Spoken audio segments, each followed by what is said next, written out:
Peace and greetings, you guys. What's good? It's your girl Night here from the Metaphysical Mommy, and this video, it's like I lose my breath right before I hit the record button. I don't know why. Anyways, this video is going to be answering a question that I've heard a lot, like when you want to practice reading tarot but you feel like you don't have anybody to practice on. Now, my personal, so I guess what you want to ask yourself is, in what way? So there's written reading. So do you like to write? Do you like to journal? Do you do written readings? If you're already comfortable in that format, if you're in like forums or groups where you talk about tarot a lot in written form, but when it comes down to reading the cards out loud and you're looking to read the cards out loud and you're not sure what to do, here is a tip from that worked for me, and it might work for some of you guys. When you find yourself in the mood to read and you don't necessarily have anybody to read for, you can, here's a couple of things, right? So one of the things is that maybe you try to read for yourself but you're not sure how to word things because it's you, and sometimes you could be a little biased. Sometimes you don't necessarily want to face your, the truth and the reality of the situation when it comes out to the forefront. But I promise, if you try this, it will change your readings forever. So use your smartphone, be it an Android, be it a iPhone, iPad, if you have a camera, anything that you have that you can record on, that's yours, that's kind of private, you don't have to share it with anybody or anything like that. Grab that, use that. And when you feel inspired and ready to try to read, record yourself reading for your, so one, you can record, basically you can practice on yourself, right? The reason why you would record the reading, and I'm going to explain kind of how to do it, but the reason that you would record it as if you're reading for somebody else.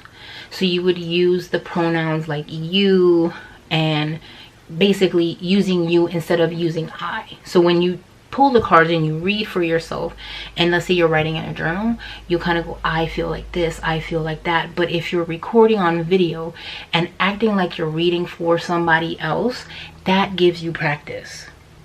Externalizing what you're seeing on the cards, as if the question that's being asked, whether it's a daily pull, whether there's a specific question, when you are describing what you're seeing, describing the situations that you're looking at, you want to use that verbiage.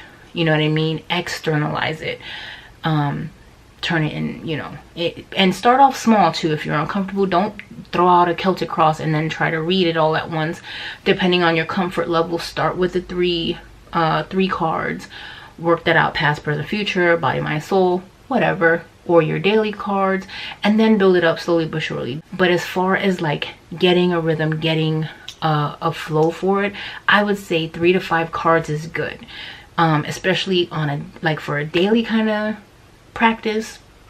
Let's say you want to do a reading once a day, every day for a month. It is going to be easier to read 3 cards every day for a month than 10 cards every day for a month. You kind of have to build up your stamina, build up your verbiage, and whatnot. So this is good practice, right? Because the best way that I can describe it to you is do your reading the night before for the next day or the morning of. Do the reading, record it, leave that, and basically rewatch it at night when you get home or when your day's over, you're getting ready to relax. And the reason why is because you will find that, one, you're your own biggest critic.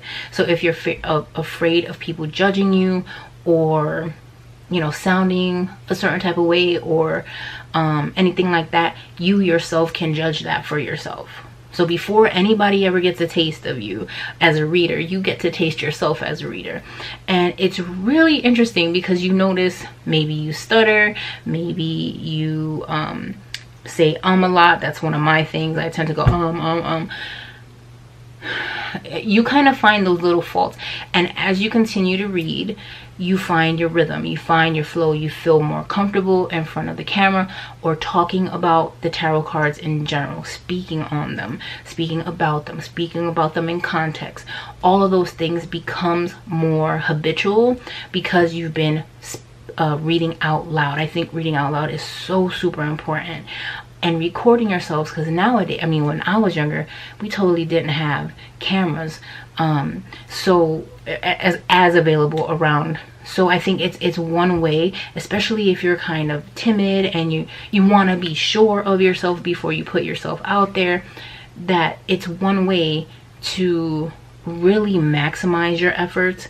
You get to do your daily reading, you get to reflect on it later in the day, you get to, and not only that, but that you critique yourself when you're rewatching it, but you also get to hear the wisdom that you tell yourself. You get to see, and then you know how your day played out, so then you get to go, oh wait, that did happen, or that topic came up, or that didn't quite work out the way that I said it was going to. And you start to kind of get a better grip, a better understanding of how some of these energies may play out, how intense they may play out based on the cards there. That's why the smaller the spread, the more concise you can reflect on your day. So that's why I say the smaller the better. But you know, and then give it a, you know, then give yourself like a week or two break or something like that, and then, you know, rinse and repeat until you feel really, really comfortable. And I promise you that I think this will take your comfortability from having nobody to read for to reading for yourself. And then not only that, but you're also on top of that, see, this works in a lot of layers. If you ever want to offer video readings, you already are comfortable with the camera, with the setup, with the lighting, because you have to rewatch it yourself. So if you don't like it, nobody else is gonna like it. So once you're comfortable with it, you'd be up for reading for some of your friends, reading for, you know, giving free readings and things like that. So that's just a little tip from me to you about finding a way of practicing reading out loud. When I first was doing it, I would start off by going, this is a practice reading, this is the situation, this is the question that I'm asking, and then I'll throw out some cards, and then I'll just read just to get comfortable with developing a story, developing where my eyes are going, that I'm touching on everything that I want to touch on. You know, do you like to read intuitively? Do you like to read it from, you know, the leftmost card to the rightmost card, from up to down, directionality, colors, you know, card interactions, elemental dignities? What, everybody has a different style. So you have to, the only way to learn it is to practice it, and the only way to really practice it is by doing it. And reflecting on that experience, I think, is more, it teaches more than just book reading, because there comes a point where book reading seems redundant and you feel like you know it, but you just can't articulate it because it's all in there. You have to find a way of expressing it, any kind of way you can express it. So I hope that this helped you some way, somehow, and that you take something from this. Oh, also, if you're more comfortable with just audio, you could also record yourself in an auditory manner, doing readings as well. I find that the visual and audio together really helps develop it as an aspiring reader.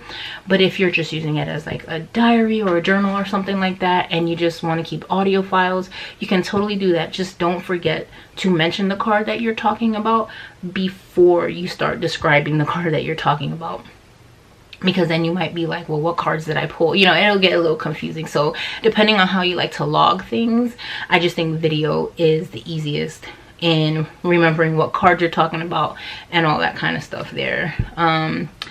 Yeah, and also, you know, you don't have to like show your face like how I'm showing my face. You could always point it straight at the table or the floor, wherever you have the cards going. Or you can do it like this and hold the cards up while you're reading to the camera for yourself, using the you words, the you terminology. And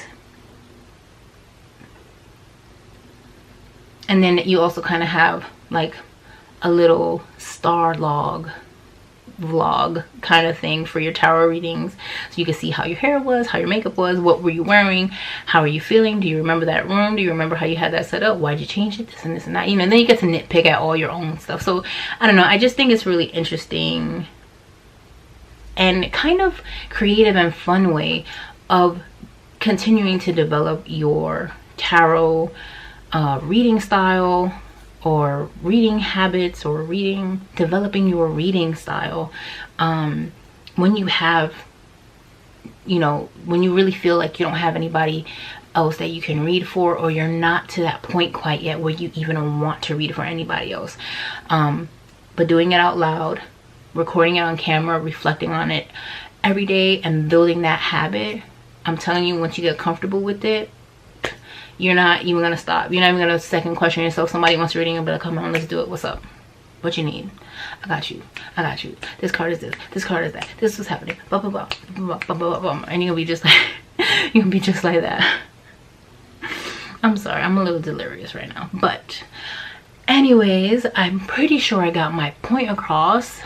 So I hope that this helped you, that you found it helpful and insightful and illuminating and all that lovely stuff. And until next time, much love, many blessings, peace.